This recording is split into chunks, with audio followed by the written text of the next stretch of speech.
Anong gusto mo na? Mag-healthy diet na tayo, healthy living. Healthy diet tayo. Without rice. Simula April 1 tayo. Rice tayo, pero not everyday or not alternate. Simula April 1 tayo kasi bukas, hindi pa natin alam. Sa April 1 na. Sa April 1, pero hindi ako pwede kailangan ko mag-breakfast kasi yung trabaho ko. Break sa gabi ang pag-usapan natin kasi... sa gabi kasi kailangan natin ng mga steamed vegetable or patata, carrots. Mais, or nilagang mais. Sige. Kamote. Ganon. Try ko makapas ako sa City Mall kasi may kamoting karon kasaba. Meron doon. Tapos... Ano yung sa bibig mo na parang may puti? Sa taas. Sa taas. Ice skin yan? Pag masubrahan ko ng lemon. Napakpak. Akala ko Oo, sa lemon lang akong acidity. Pero pag yung iba, kamatis. Tapos hindi. Pagpatuloy natin yung diet natin. Tataba tayo ba ulit niyan kapag hindi mo ipagpatuloy yung plano? Yung healthy diet natin may ice cream.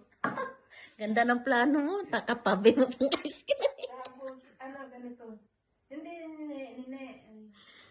O sige, maglala tayo ng mais. Kamote, sweet potato. Or nilagang potato. Tapos, steam gulay tayo. Steam gulay. Pati isda, steam lang natin kasi healthy diet tayo. Walang oil. Steam siya. Tapos, sasawsaw din natin sa mantika at toyo. Sasawsaw din sa bago.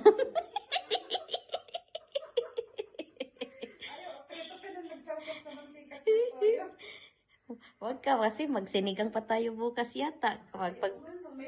May salmon at saka may talong dyan. At sakto, pinadalhan tayo ng butchoy.